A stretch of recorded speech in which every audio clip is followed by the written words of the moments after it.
My name is Britt Galvin. I'm a mom of 3 and a wife to a deputy sheriff.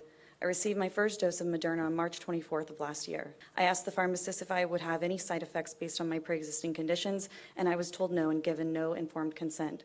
My second was May 5th. 13 days later, I had to call 911. My body completely seized up. I could not feel my legs. I had extreme chest pain, fainting, and suffered from neurological symptoms. The paramedics who showed up were under the impression that I was on drugs because of how my body was acting, and therefore took me to a detox hospital instead of an actual hospital.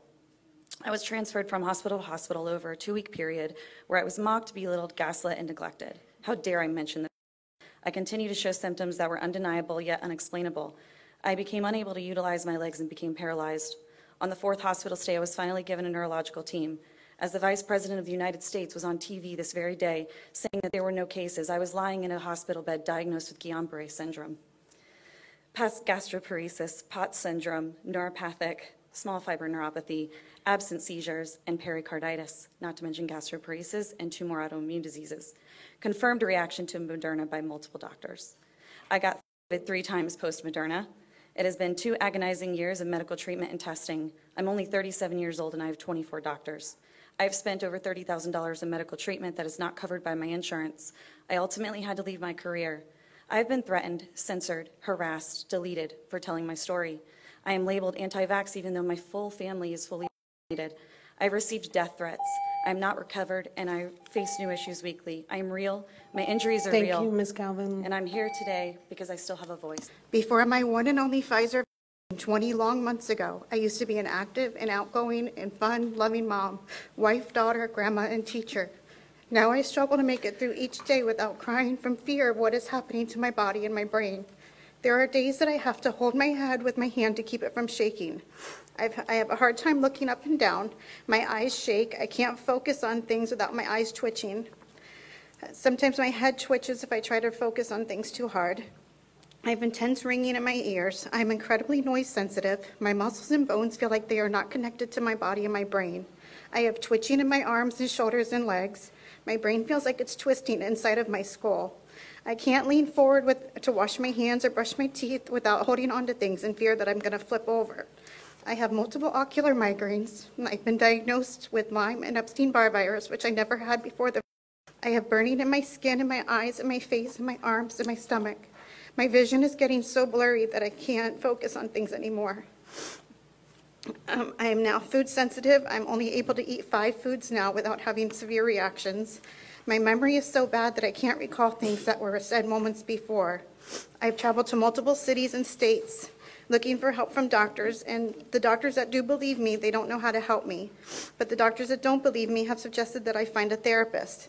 After the severe trauma that I have been through in the last 20 months, the PTSD is so severe that I will definitely need a therapist.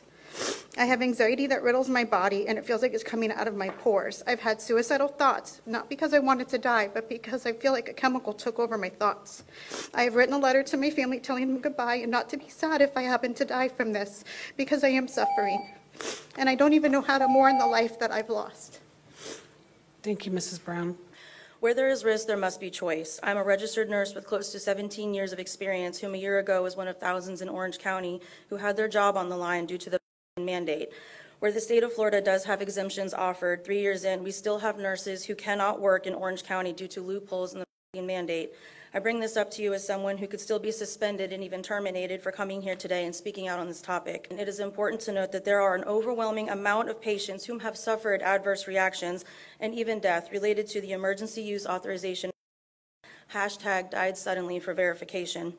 These individuals are real in your county, need to be acknowledged, supported by your community, and not gaslit. We are told to follow the science, but only if it is the science that discredits and censors those brave enough to step forward who are adversely affected by mandates and vaccines alike. I specialize in cardiac health care and have seen a rise in young, and otherwise healthy individuals with irregular heart rhythms, blood clots, POTS, and nervous system disorders at the hands of the emergency use authorization, removing all liability and silencing the voice of those with no one willing to help. I'm a flight attendant for one of the #1 major airlines. I was not mandated, but I was heavily coerced. Sorry. 10 minutes after the injection, I felt a snap under my right eye, then nonstop twitching for several months. I knew immediately it was neurological. 14 days after my second, they found a brain aneurysm behind that eye in the ER. Within 3 hours of injection, I was crying in pain, holding my legs and my neck. Turns out it collapsed my blood vessels in my legs with the diagnosis of venous insufficiency and May-Turner syndrome.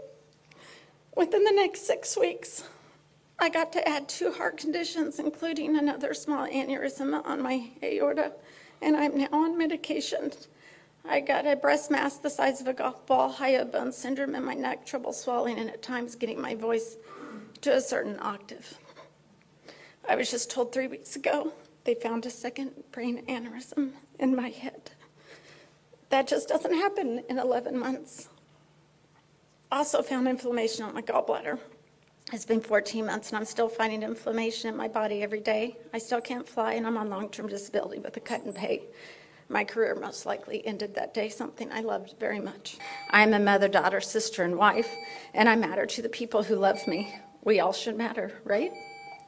Thank you. Today I speak on behalf of a friend that can't make it. Her name is Amanda Boudreau. Not only is her sister suffering from heart complications from she got the worst news possible than this past June when someone called to tell her that her father had died suddenly and unexpectedly. Her father, Ian, was a perfectly healthy man, active and about to play 18 holes of golf when he collapsed next to his car in the driveway. He had taken 3 within that last year.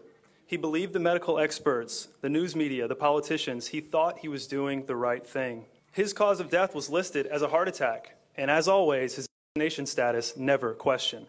Amanda feels that her father would still be here today had he not been scared into taking an experimental product with no informed consent.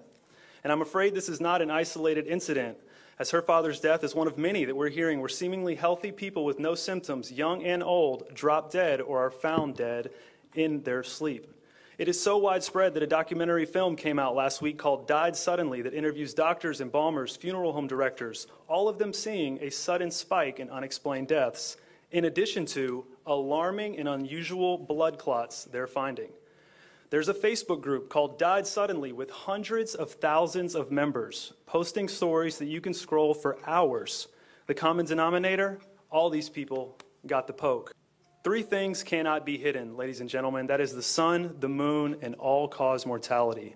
I encourage you to look into this, and please recognize the victims that are going to be speaking today and all of those that spoke last week. You can find the film Died Suddenly at rumble.com. Thank you very much for your time, and I hope you will address the elephant in the room